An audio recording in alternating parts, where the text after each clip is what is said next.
Hello, everybody.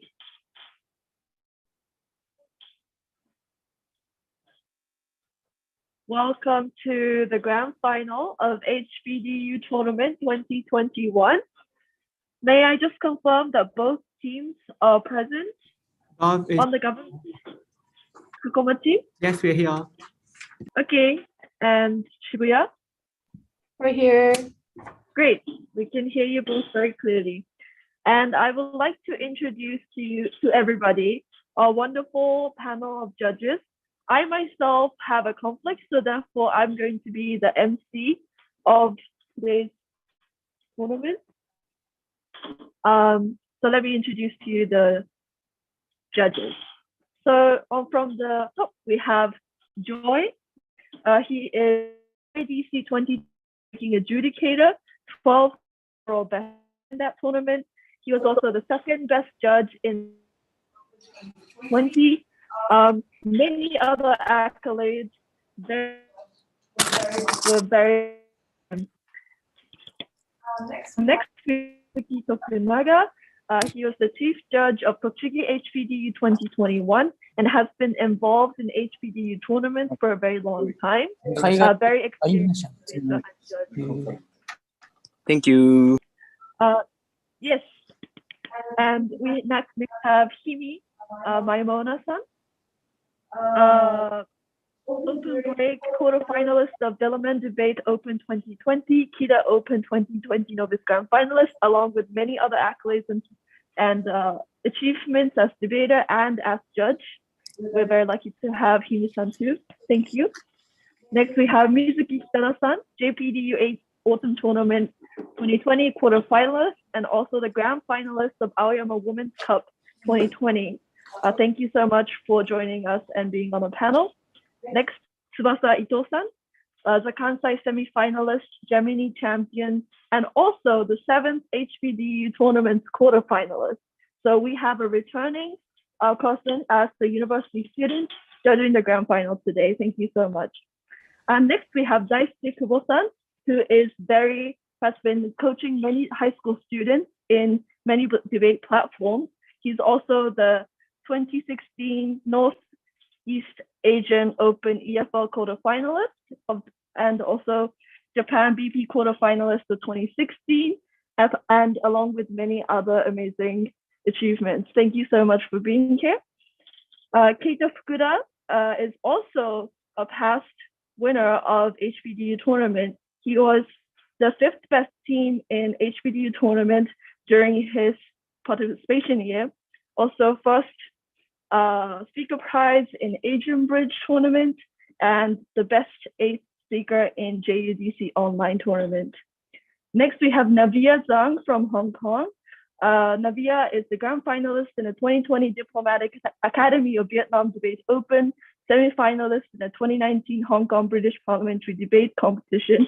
One of the youngest debate judges we have on the panel today. We are very lucky to have such a diverse team of judges.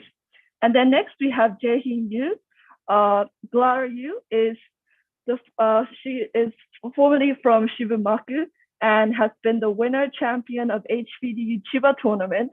So again, another alumni from the HPDU tournament. Finally, let me introduce you to the 3 trainee judges. Parliamentary debating is, you can learn a lot from judging as well. So we are very lucky to have the next generation of aspiring judges to be joining us as trainee judges in this grand final tournament. So without further ado, let us begin the debate. The motion reads,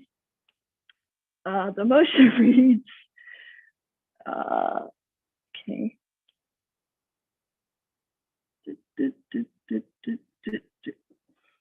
I need to find the motion. Okay, the motion reads, this House believes that hacking is a legitimate way of protest against multinational corporations. Let me welcome the Prime Minister from Tukuba team to begin the debate within 7 minutes. Hear, hear.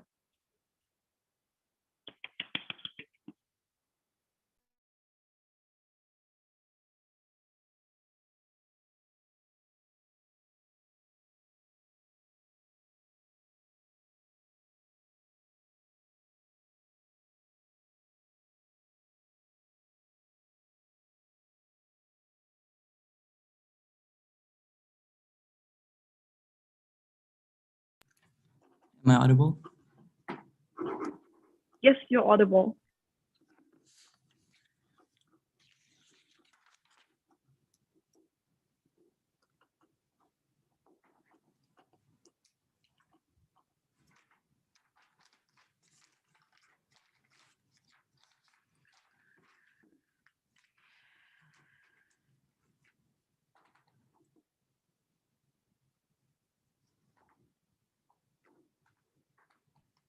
My speech starts in 3, 2, 1.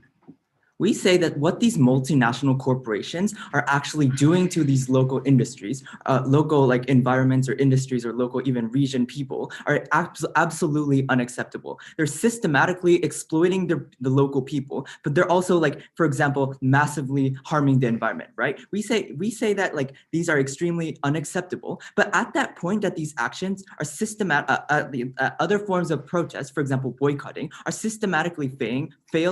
What we say as our government is that it's time to make change. We're very proud to propose. I'd like to talk about 3 things in my speech. First, I'd like to characterize what multinational corporations actually look like. Secondly, I'd like to explain why alternative ways of protest, for example, boycotting, have systematically failed. But thirdly, I'd like to explain why hacking is specifically better and effective. And finally, and after that, I'd like to explain why this is actually a legitimate act. But before I move on to these points, I'll first like to clarify what we actually mean by hacking, right? Like what kind of information are we going to extract? For example, I think we're going to extract information, for example, the illegal acts that these multinational companies have done, or like things that these multinational socially preserved bad things that these multinational companies have actually done. For example, like massively lobbying or bribing these politicians, for example, right? And what we're going to do after we extract this information is that we're going to actually directly threaten the tops of these companies, for example, by saying that we're going to reveal and disclose this information unless you finally make change. And this is our policy. So first, moving on to our first point. So what I first want to talk about, the characterization of what these multinational corporations actually look like. 4 characterizations. First, they have systematically suppressed and exploited the local people and citizens. For example, making these local people, like just by saying that we're providing you jobs, what they're basically doing is making them work in, for example, factories for so long, and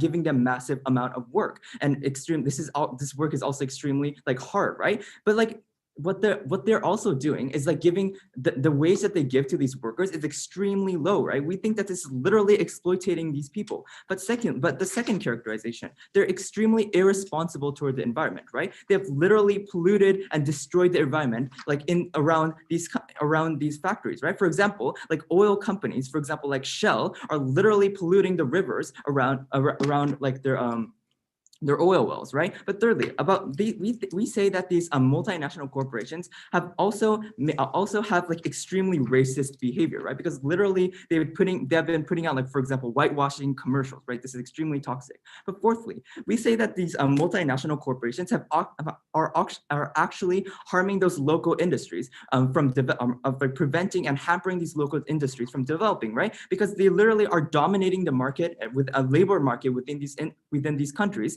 and this is extremely harmful because the development of local industries is extremely important for sustainable development within these countries, right? We say for all these 4 reasons, the multinational corporations are extremely problematic. But secondly, I'd like to explain why alternative ways of protest have systematically failed. There's 2 points. First, like the major form of alternative form of protest is protests are most likely boycotting, right? We say that boycotting is not effective at all for 4 reasons. First, it's extremely costly. Second, the attention that these people who do opt into boycotting is extremely short term. So like if the company comes out and says that, well, we have changed some kind of things, they'll basically be satisfied with that. And like at the end of the day, we cannot really achieve that much systematical change. But thirdly, we say that these kind of protests, in order for these protests to actually succeed, they need a lot of participants. But fourthly, we say that because protests are actually a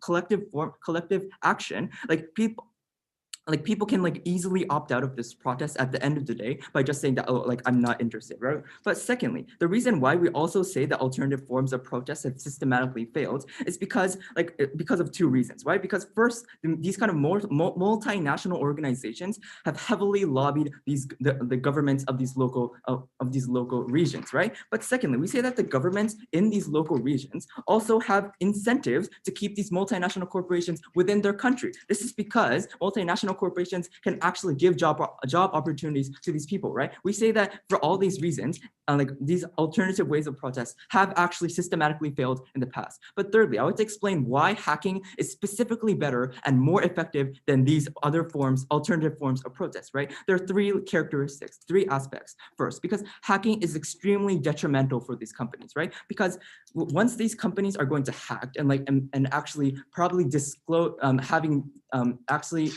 being disclosed of their very important information, this massively harms their reputation, because this is because of mainly two reasons. Because first, they're going to be heavily scrutinized by the media, right? The media is going to sensationalize this kind of scandal and make it a huge problem. But secondly, we say that they're also going to be massively bashed from the society, like in platforms, for example, the social media.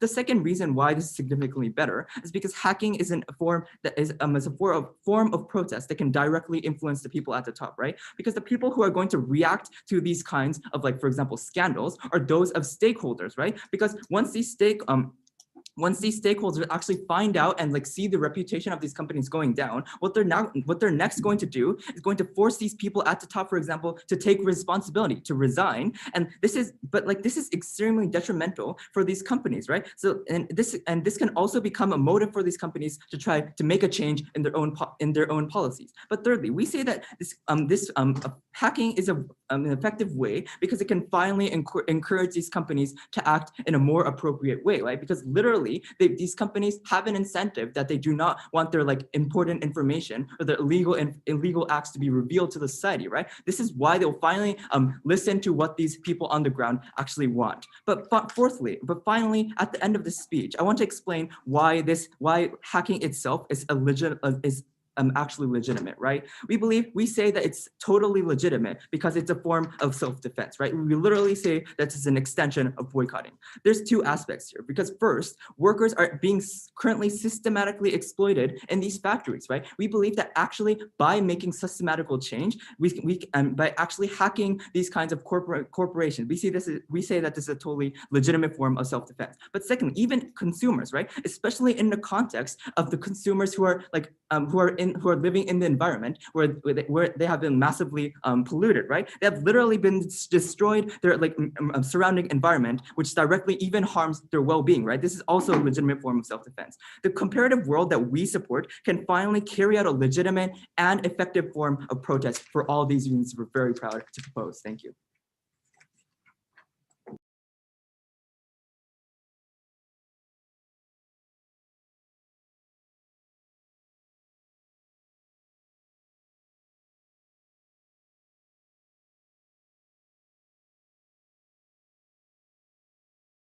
Much.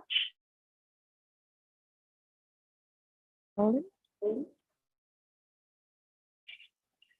Sure.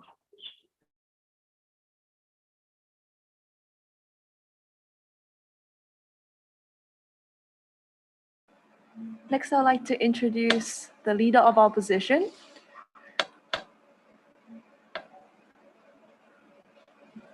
To open the opposition case within 7 minutes. Here.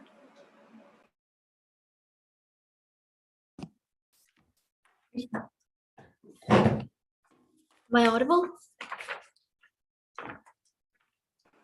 Yes. Okay. 大丈夫、7分話せる。腰のアンティに開けた方がいい。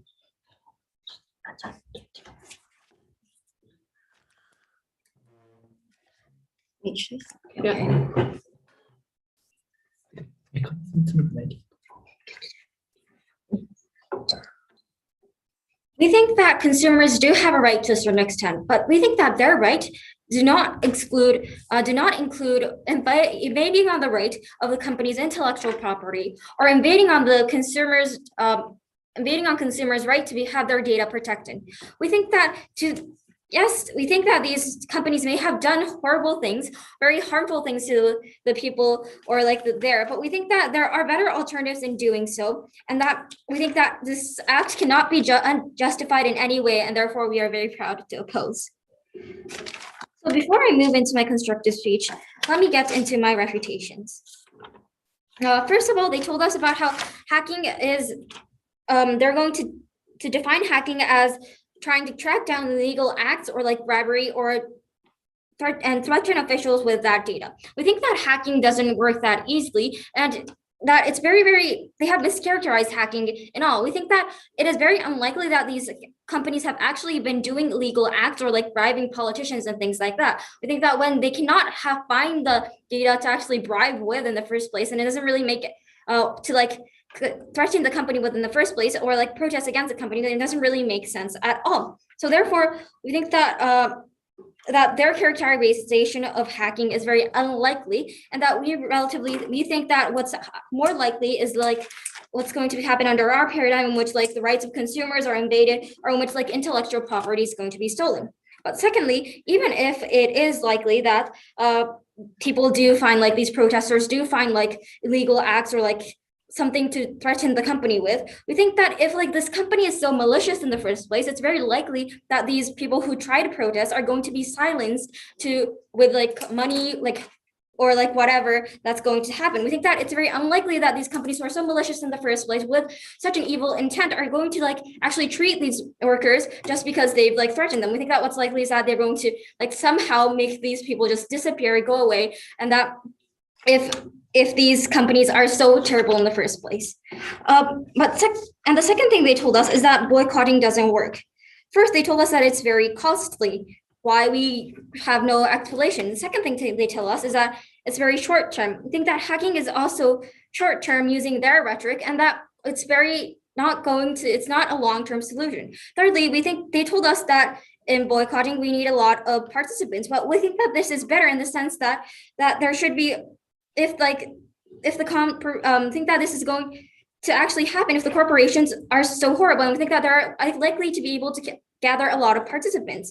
We think that, for example, Apple changed policies on the environment and tried to reduce carbon emissions because they needed to do so. And with that said, let me move into our points for today. First, what is the world we support? We support a world in which non-consensual actors and companies' intellectual property is protected. We believe that alternatives like boycotting, calling out, and protesting in general on the ground are better, and the second speaker will be expanding on this. Well, with that said, we believe that hacking is unjust because of these two reasons. First, because it invades the right of consumers, and second, because of because it invades intellectual property. First, on the point about how it invades the right of consumers. Why does this happen? We think that this is because consumer data is very likely to be stolen in this case that it's likely to be used as leverage. We think that this is because also there's great backlash that is likely to happen in the case that these companies actually leak the information, so these workers or locals can use this information as leverage. So therefore information is consumer data is likely to be stolen. Secondly, we think that in the sense and furthermore, we think that the right of consumers can be invaded to a larger extent in the sense that if these companies don't actually treat the people who are protesting in the way that they want them to, that these data is actually going to be sold, and or whatever, we don't know whatever is going to happen with it. Why is this so bad that the rights of consumers are invaded? First, because we think that oftentimes these consumers are non-consensual actors. They don't really know, they've never really gave the information to that company for that to be used or in protests or things like that. And secondly, we think that this is actually counterproductive, and invading the rights of consumers is actually counterproductive in achieving their goal of change. And second speaker will be expanding more on this. And so therefore, we think that because these consumers are non-consensual actors, that they should not be sacrificed in order for the will of the protest. But secondly, we think that stealing intellectual property is bad. Why is this? First, because we have already been telling you this, but we think that consumers do not have the right to do so. We think that it is within like the propensity of consumers and the right of consumers to boycott, to not purchase, but we think that it is not within like the right of locals to like actually steal intellectual property and things like that. But the second thing we want to note is that we think that stealing intellectual property is extremely disproportionate. First, we think that oftentimes when stolen important intellectual property, it's very likely that these companies cannot revive from the damage done. In the technology industry, like Firefox, which used to be a major company, is not now so. And we think that with intellectual property stolen, we think that companies can easily go bankrupt or easily be greatly damaged to the extent that they cannot revive. This means that we think that this is disproportionate for the company because the people who are protesting don't leave room for the improvement of these companies. We think that dire damage is going to be done when intellectual property is like improved. And we think that when these companies are actually the harm to such an extent, we think that the employment is very likely for like the people who are on the ground, like the locals, are going to go away. And this has like disproportionate harm on the company. Therefore, for these two reasons, we believe that hacking multinational corporations is largely unjust, and we are proud to oppose. Thank you.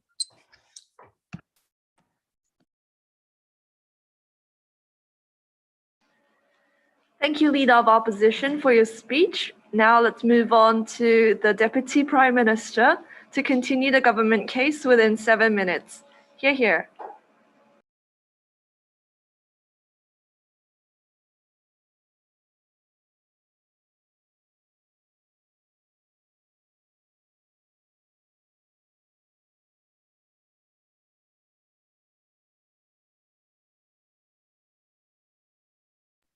Just to make sure you can hear me, all right?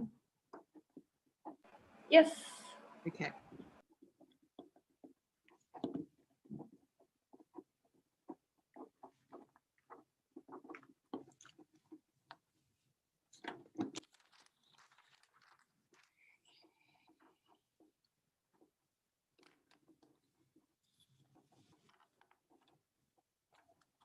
Starting my speech in 3, 2, 1.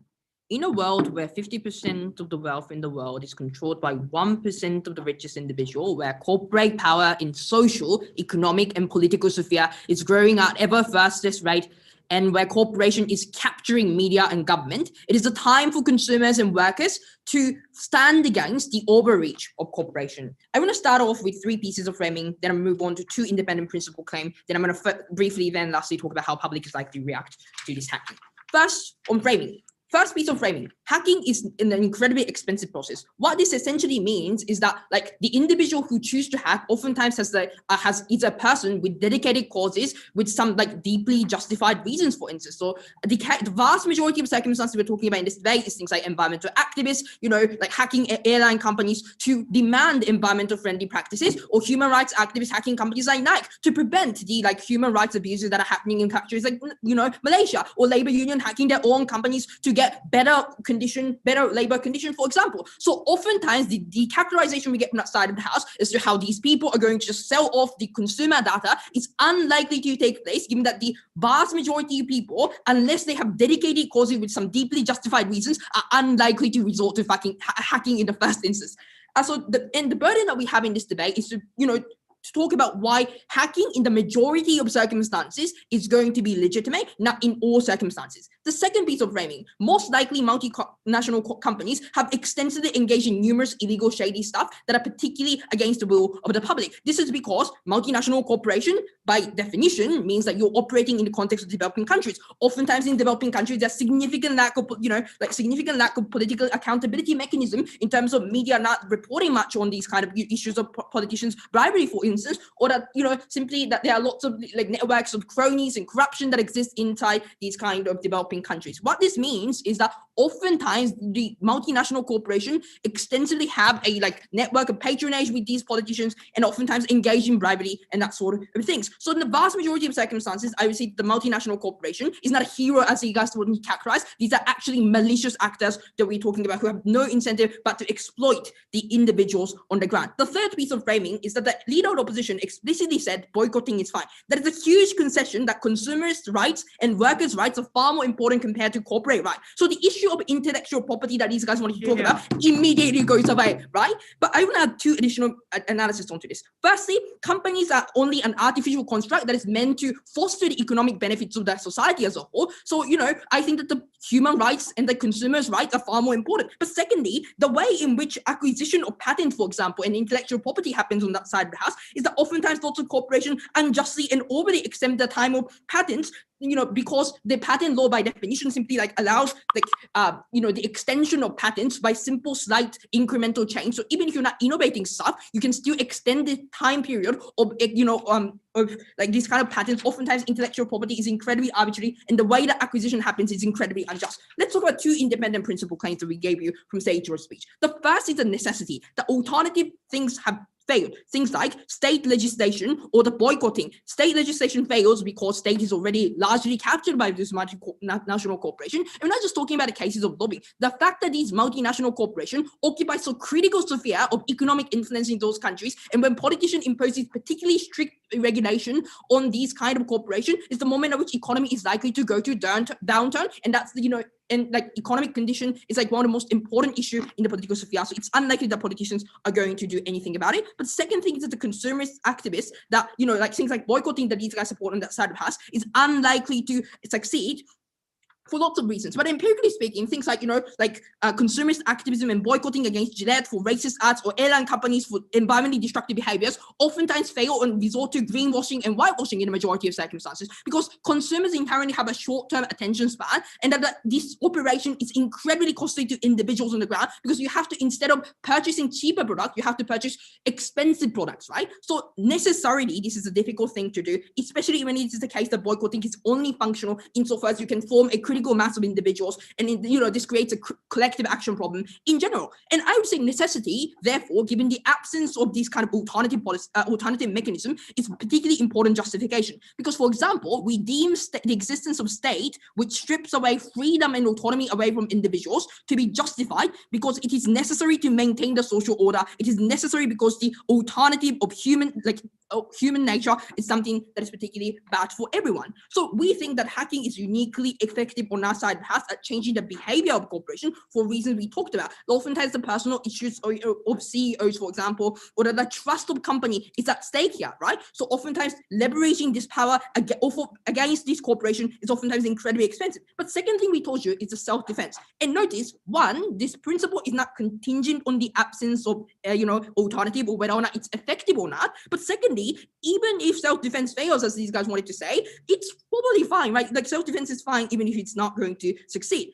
The thing to note about here is that, for instance, the right to, in the same way that the right to strike is justified, we think that individuals do have the fundamental rights to be able to exert this self-defense. Two reasons why. One is that the workers are oftentimes in an incredibly exploitative environment, in incredibly inhumane condition, which Seicho quite good, in a good way talked about, right? Like workers in places like Bangladesh and Malaysia are incredibly exploited, that they have to work 10 to 12 consecutive hours a day and without any sort of weekends. But secondly, environment is important to consider. Note the urgency of environmental issue. One of the agenda set in Paris Agreement was that actually you have to achieve 6 to 7 reduction of worldwide greenhouse gas emission from 2019 onward. But the thing to note about here is that there was only 1 year in the course of modern human history where we achieved 7% reduction of greenhouse gas emission, which was 2020, the year where vast majority of governments implemented things like lockdown and extreme measures. So this is the extent to which we have to aspire to be environmentally friendly in order to be able to save our planet. Note the end outcome of environmental destruction is literally the entirety of human extinction. We say this is a form of self-defense. the final thing, how exactly is public going to react? I would say that the consumerist activism in the status quo is increasingly becoming popular. Note that this is not a contradiction to the analysis that I just told you earlier. The structural reason consumerist activism in the status quo fails, but that doesn't mean people do not care about these kind of issues. Like oftentimes these issues are actually, oftentimes when these individuals who hack can simply position themselves as oppositional to corporation and say that these are the bad guys that have done so many shady shit in developing countries, so many environmental destructive behavior, we have to do something about these corporations. That's a message that is palatable to the vast majority of consumers. For all these reasons, I'm incredibly proud to stand on proposition.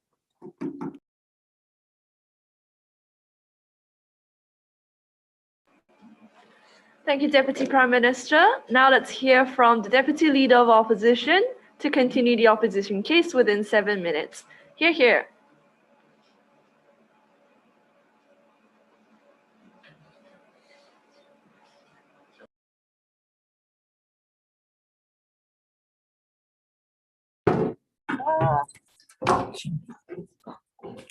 Why would these people like be? 이요. 네. Wait, I don't. Oh, yeah, wait.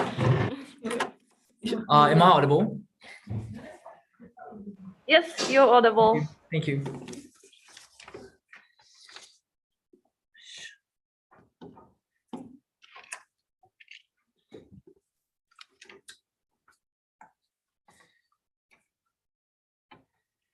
Okay.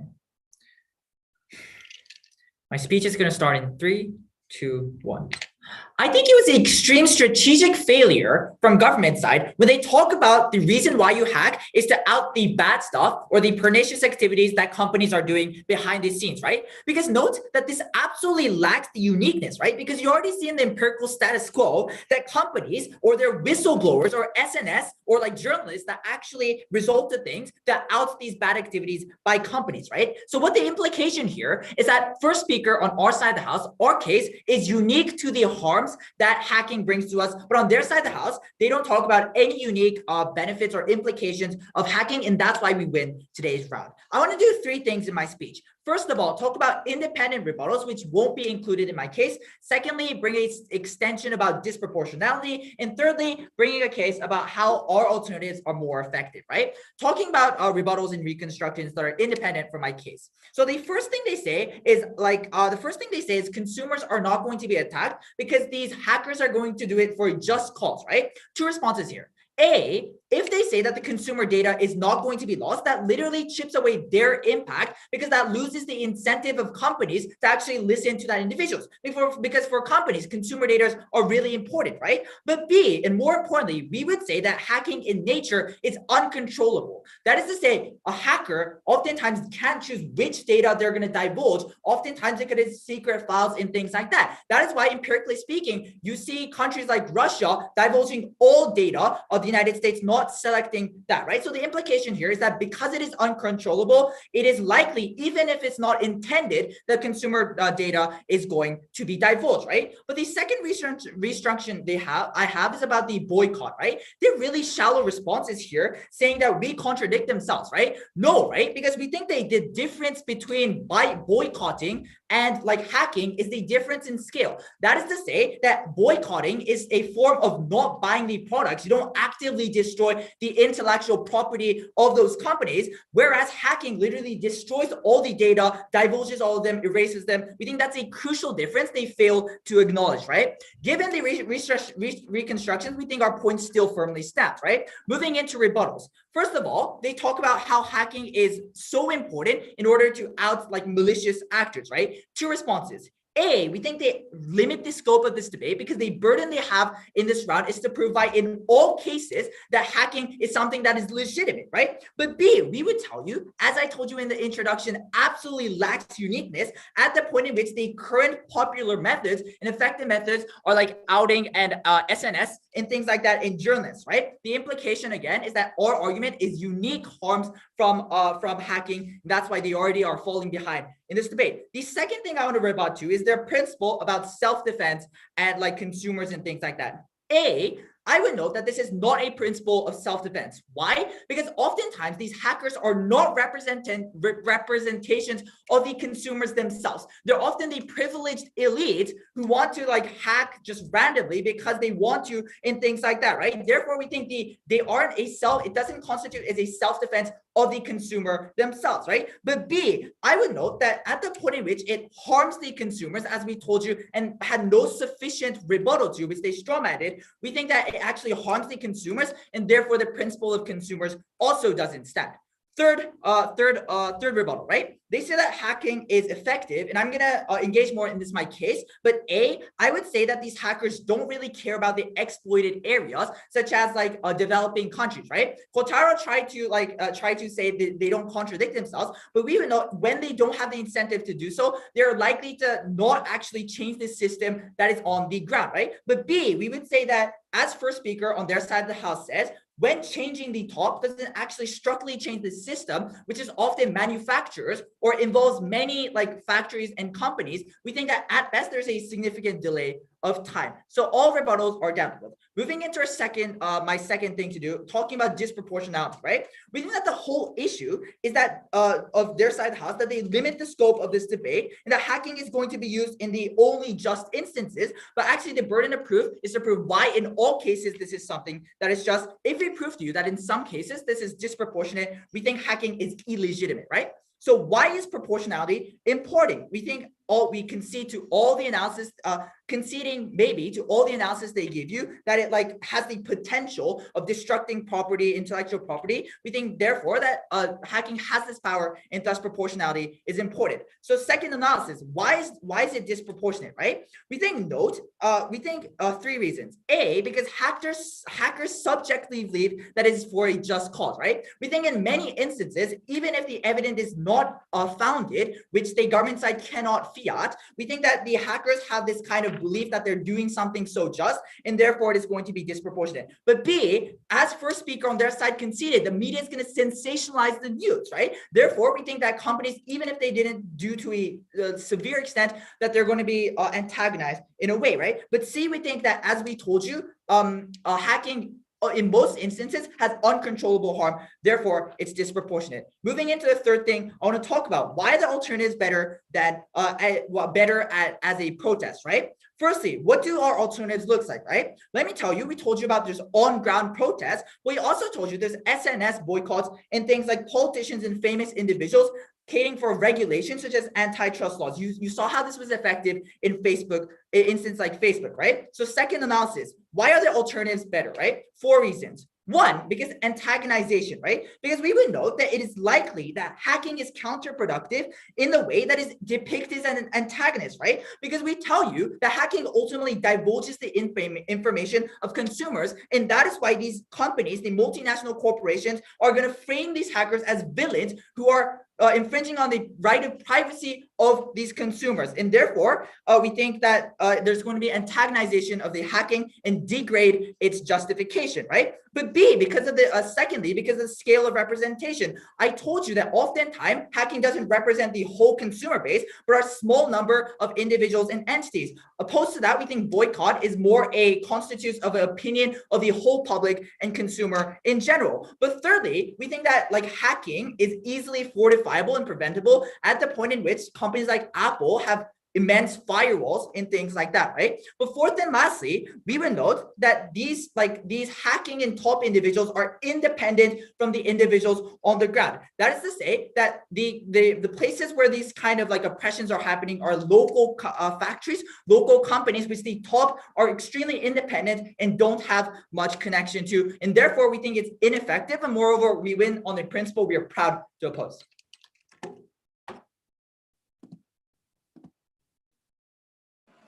Thank you very much, Deputy Leader of Opposition.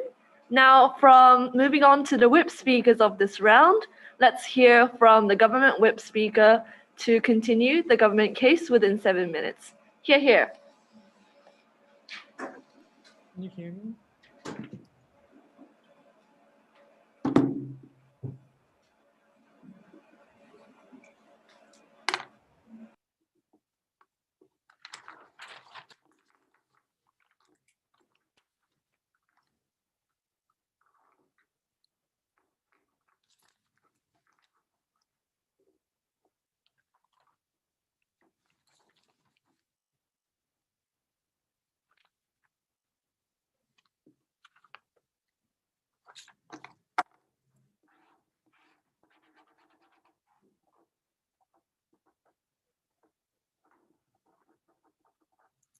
Can you hear me?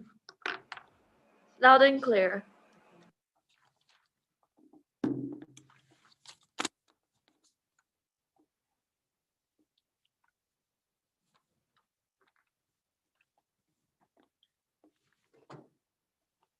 My speech starts in 3, 2, 1. I'm going to be looking at this debate in two clashes, which I think is quite simple. First of all, whether hacking in itself is effective in terms of dealing with exploitation of corporations. Second of all, whether the act of hacking in itself is something legitimate. There's two things that I want to clarify within this debate before that. First of all, we're not only going to hack information, only things like illegal information, but also we're happy to hack confidential information or customers' information, as Seijiro has consistently told you in the setup. But second, the Yuto told us the BOP side of government is to prove why the act of hacking is legitimate in all instances. No, that is not the burden of proof of side government. What we have to prove on side government is that the majority of cases of hacking towards corporations is something legitimate, and we think we have done that through our speech. First of all, why hacking is effective. What we've told you throughout this bench is two things. Number one, we told you that oftentimes at the point when those corporations are being hacked, the top or the head of corporations are going to be changed. That means that the new head of the corporation would be the one to have the incentive to change the systematic oppression done by multinational corporations, because if not, you're most likely to get hacked again and most likely to get fired again. We told you this is really effective in terms of changing the policy that each multinational corporations have, because at that point when head of corporations care about the condition, that is a point where top-down regulation can happen, where the entire systematic oppression can be systematic oppression can be changed on our side of the house. But second, we told you that the customers are not going to be relatively antagonized towards the act of hacking. I think this directly engages with what the deputy leader of opposition told us in terms of the backlash of protests. Because note, in the vast majority of cases, people know that the reason why the corporations were hacked, it was because of immoral acts done by multinational corporations. And given the fact, in the vast majority of cases, when customers have the moral conduct, I think they are more likely to criticize the multinational corporations because they have the fear that their customers' information might be spread. No, this fear is different from the tangible damage that is likely to happen when the customer information is going to be released, which I'm going to explain later. But we told you systematic reason why other alternative ways have failed. We've told you that boycotting products won't work because of the short-term incentive of those customers, right? Because obviously they have to buy higher prices with bad quality if they can't buy products from multinational corporations. But the second thing Deputy Leader of Opposition told us was that, hey, antitrust law legislated in USA. Yes, in the context of USA that might be true, but we gave you systematic reason why, and especially in the context of developing countries where multinational corporations are exploiting the workers' environment, why the government are unable to legislate, to regulate those multinational conducts in the first place. I don't think they engage with this point. They just randomly throw an example. But then what Thai government talked about was two things. Number one, it harms the consumer's confidential information. Second, they talked about the intellectual information will be spread, and that's bad. First of all, it directly harms the consumers because confidential information will be released. First of all, most of the cases, hackers would first threaten the corporation publicly that if they don't take any sort of action meaningfully, they're going to release the information. And obviously, because corporations don't want their reputation to go down and don't want their trust to be, disappeared, they would obviously change the entire policy. They might change the head of the corporations, for instance. But second, even when corporations don't make any meaningful changes and confidential information being released, this doesn't mean that the act of hacking in itself is something illegitimate. We think rather it's because of the corporations not dealing with horrendous immoral action is something that should be criticized and something that should be illegitimate. We don't think the act of hacking in itself should be condemned. But the second thing Thai opposition talked about was that, hey, intellectual property of multinational corporations. If you are going to support boycotting, that means you're actively harming the profit of multinational corporations because people are not going to buy products. Obviously, the profit would go down. Therefore, if you're going to say they're going to support things like boycott, I think you're already on that principle line. But second, I think obviously in the vast majority of cases, multinational corporations have many intellectual property. So even if some marginal one is being taken away, we don't think that disproportionately harms the multinational corporations that will go into bankrupt. I think there was a really unrealistic, unimaginable characterization coming from Shibuya. Then let's look at the legitimate case, because we told you that the second clash is on the illegitimate case. So what we've told you consistently is this is a form of self-defense. And then the engagement that came from DLO was that, hey, elites and privileged in developed countries are going to do that. Number one, if it's a case of boycotting, we think it's not mutually exclusive. But second, if it's a case of environmental damages or racist remarks and commercialization, we think that also harms the elites, whatnot. We think that's also a legit form of self-defense. But even for workers in developing countries, even if they are unable to actually hack into those information, self-defense in itself stands as the principal line, which says that hacking as a form of protest is something legitimate. What Thai government talked about was twofold: consumer and intellectual property. I think this was a really practical contingent argument. Therefore, if the entire practical argument fails, I don't think that the argument stands. But second, we think that in a sense that consumers are buying products from corporations and pushing corporations to do further exploitation to make cheap products, we think they are also the part of exploitation in which they can damage to a certain extent. But second, I think they didn't explain why consumers' data stolen would be tangible damage to consumers in the first place. There was absolutely no illustration as to why consumers are going to be tangibly harmed. This is different from consumers criticizing multinational corporations when their information being stolen, because that comes from the immense fear of their confidential information, of their customers' information being stolen. This is something that we have to differentiate from. But the second thing about the intellectual property, we think at that point they supported boycotting and actively harming the profit of corporations. Oftentimes, people who orchestrate boycott would also spread the idea that we shouldn't buy the product. We think that's the principal line is really same to hacking, and we don't think this intellectual property argument stands. Let's look at the comparative then in a brief way. First of all, in terms of the effectiveness, we've told you systematic reason as to why this is going to be effective. I think the alternative fails. But second, even if the argument on customers or those sort of things stand, we still think that better at work condition for workers and having better environmental changes is far a lot better, because it influenced the vast majority of people, but B, we think it influenced in a bigger magnitude way comparatively between the things.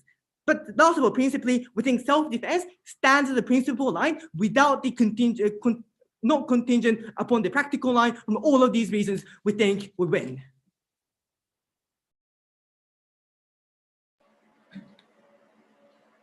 Thank you very much, Government Whip. Now let's move on to the Opposition Whip to continue the opposition case within 7 minutes. Here.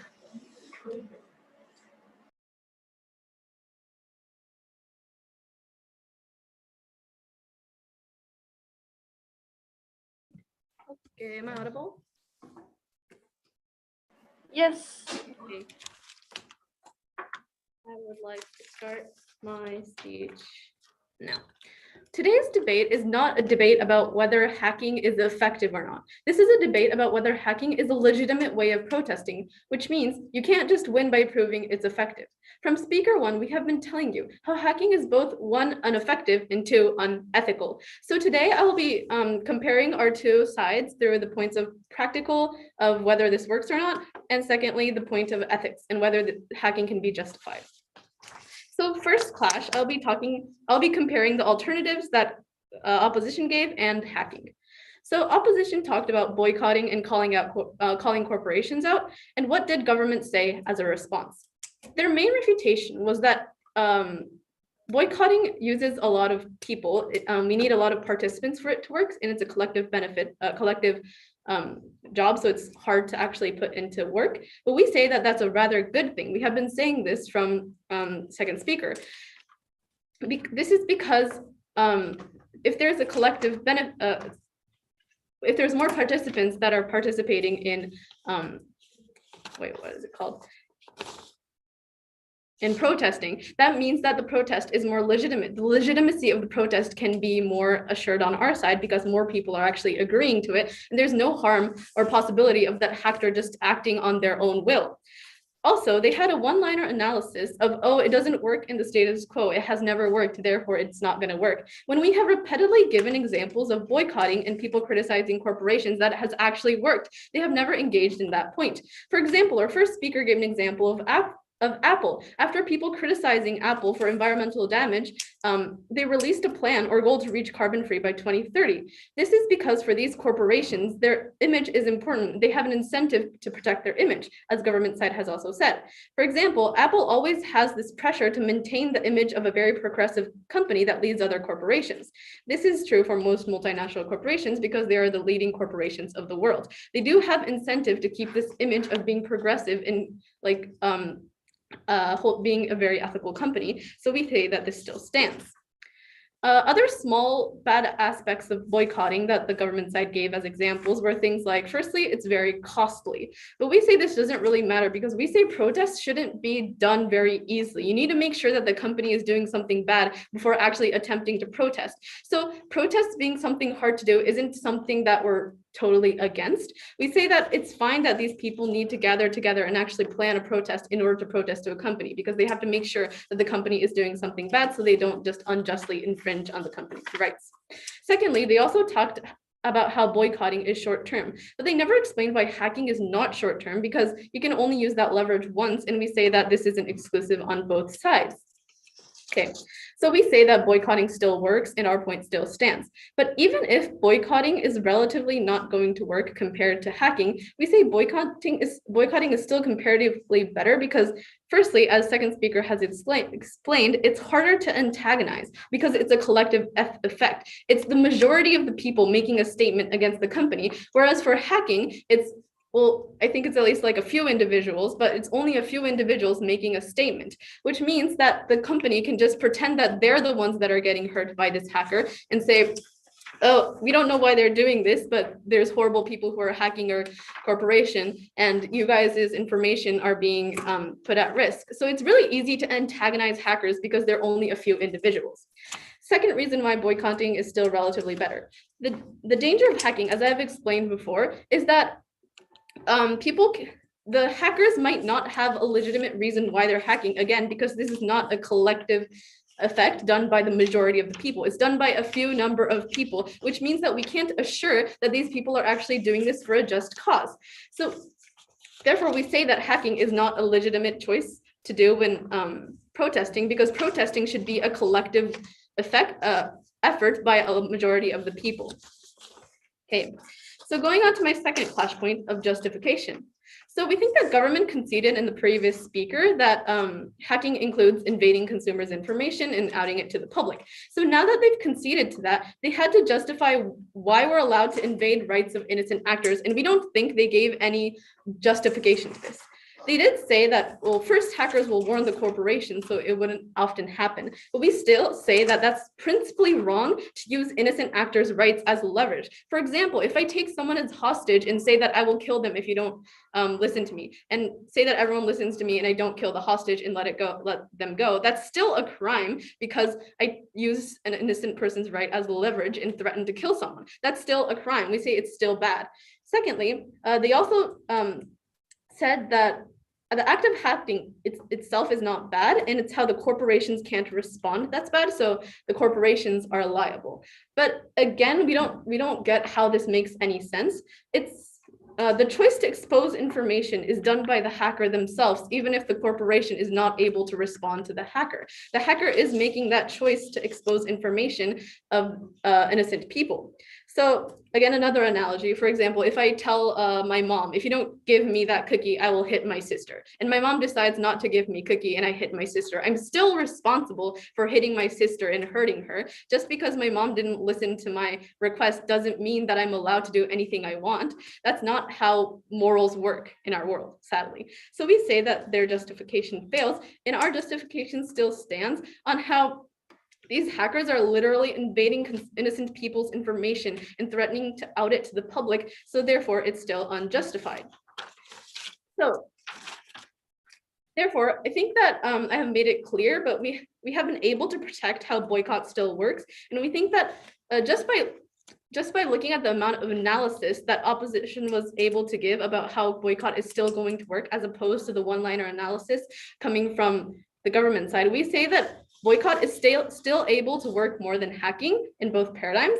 And even if we take up government's very, very best case and say that boycotting is cannot work and hacking is the only way that works, we still say that if hacking is unjustifiable and if it's still a bad thing to do, then it's no longer an actual legitimate way of protesting, because in order for something to be a legitimate way of protesting, it also has to be morally justifiable. Therefore, very, very proud to oppose. Thank you.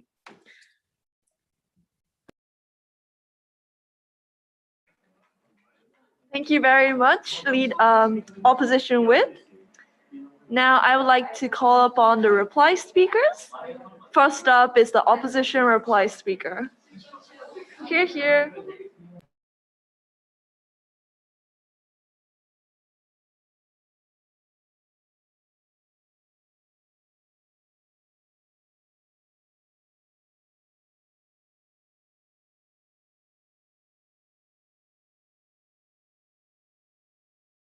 Am I audible? Yes, loud and clear.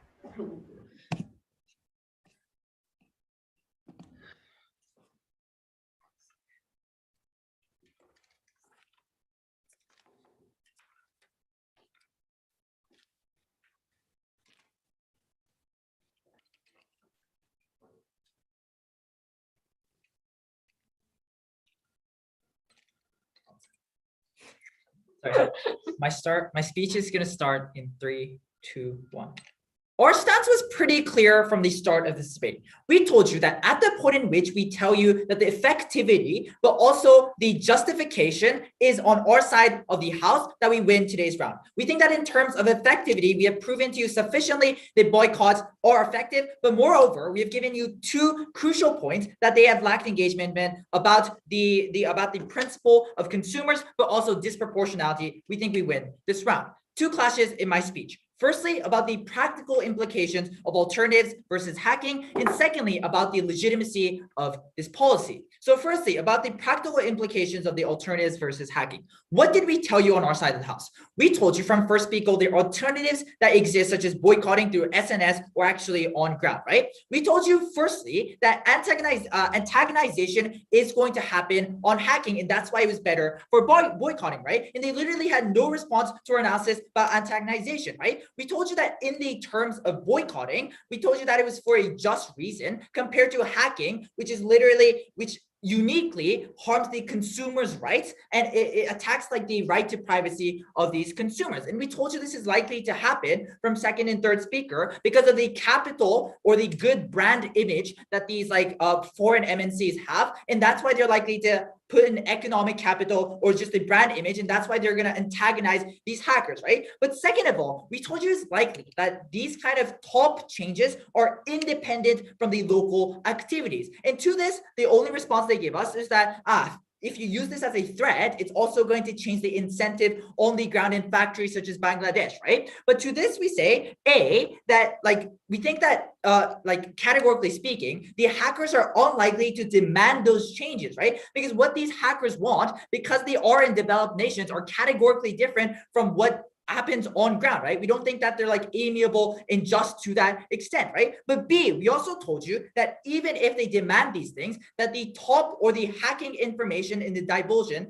and the kind of impediment it makes in the company is independent from what is actually happening in the factories in Indonesia, like the rural, very provinces that occurs, right? So we would note that it's not actually effective, and it's a problem solution mismatch when they want to address the problems like environmental issues, right? But the third thing we told you was that it is easily fortifiable for companies such as Apple and Samsung against these hacking. No response from their side of the house. And we think that thus that boycott already proves better than hacking, right? But moreover, let me just point out the failure from their side of the house, right? Because their ultimate problem that they wanted to solve was like corruption and the bad things that happens behind the scenes, right? Ultimately, as we told you consistently throughout our bench, this is not unique. We still think that SNS and whistleblowers are also as effective, which they never proved why hacking was better than the alternatives. And that's why we think we win the first clash. Second clash, is it legitimate, right? Two things we told you from opposition side. One, the consumer's right.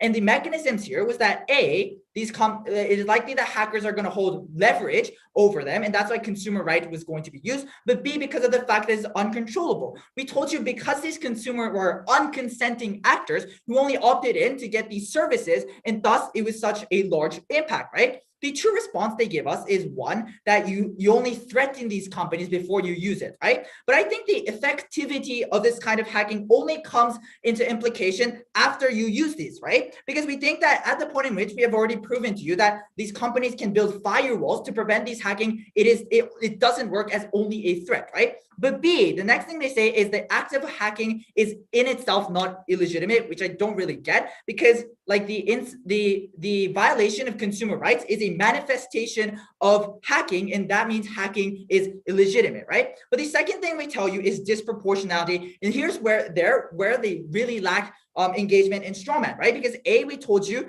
that these hackers think it is a just cause with the lack of evidence, which they also have to prove, right? Because in instances where there's a lack of evidence, it is not legitimate. But B, we told you there's sensationalization that happens. We think self-defense was contingent on effectivity. We tore down their effectivity. We win this debate.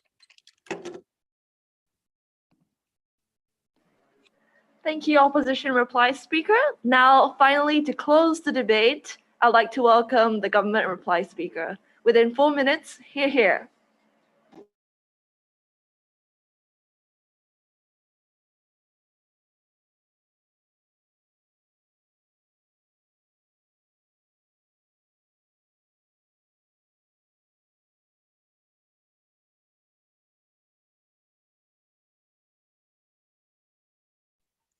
Hacking itself is different.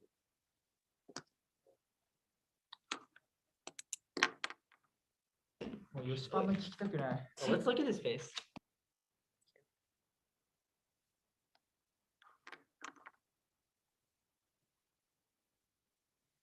This team on the side opposition sneakily tries to argue that hackers would behave in bad ways. The hackers are going to just, exploit these informations, use it in bad ways. But like, if this is the case, like if bad guys, like criminal organization, hacks this corporation to get profits for themselves, then this debate is obviously on the side opposition's win. Like, obviously there's no room for this debate to be had if it is the case that you're going to use it in an incredibly bad way for bad causes. Obviously, this debate operates in the context where individuals do have dedicated some kind of justifiable causes, like environmental protection, for example, and these are actually the context of the debate. Now, opposition whip speaker tries to say that because threatening to use information to leverage these kind of companies is something that is deeply unjustified because you use other people as a means. But the thing to note about here is that this analysis is entirely contingent on you causing harm to third party, which is not going to be the case in instances where environmental activists are most certainly almost all the time able to leverage this and then get meaningful change to corporation, because corporation obviously cannot afford the risk, or that the CEOs cannot afford the risk of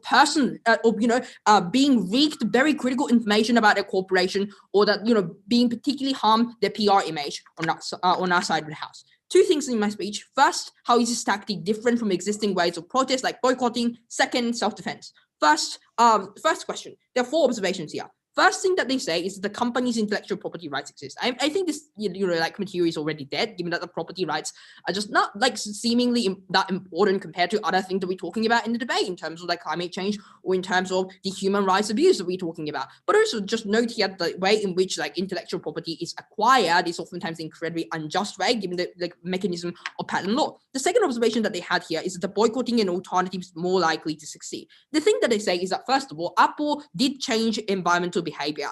But the thing is that there are lots of, if this is a debate about, listing a bunch of examples, I think we can easily win, because like boycotting against companies like Nike has on human rights issue have dismally failed, because the critical mass that these guys are talking about is just incredibly difficult to form, right? In order to get hundreds of thousands of people to care about a particular issue, to stand up against the corporation, is an incredibly difficult thing to do for most of the movements. So that's why this hacking, even though this is only like involves small number of people, is still a very effective way in instances where you cannot get massive number of individuals to come up to begin with. But the second thing is that, like, especially companies without much of a high branding image, companies like Gillette probably don't have anything to risk to begin with. So that's why they throw out most of the racist advertisement and then to get more attention to the public, because backlash is only beneficial to these companies. And the thing to note about, so therefore, is this example dismally fails.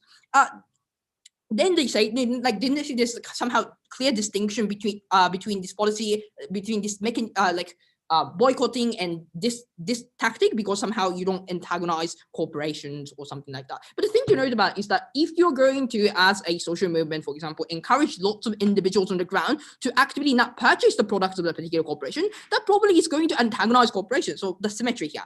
The third thing that they say is that only privileged people are going to carry out. Like, that's symmetric on both sides of the house. Like, most of the boycotts are exclusively starting off by privileged individual in that movement. The final thing is that we told you this is a uniquely effective tactic, as it involves direct personal cost of people on top of the chain of these businesses, but also you know the matter of trust is at stake here. So obviously these corporations are likely to capitulate to the demands of these kind of hackers. The second thing, self-defense. There are two objections here from that side. One is that, is it proportionate? The thing to note about is, we told you, even if we incur the damage on consumers, which is literally the best case scenario, we've demonstrated the kind of problem that we're facing, that these individuals, consumers are facing, and workers are facing, is massive environmental destruction, but also things like massive human rights abuses, which oftentimes it's proportionate to the kind of damage that you incur on that side of the house. But secondly, they say that hackers are going to only represent privileged people. As I said, this is irrelevant because this is symmetric on both sides of the house. So at the end of the day, I want you to know this is a form of self-defense, but not only that, this is a uniquely effective mechanism. Very proud to propose.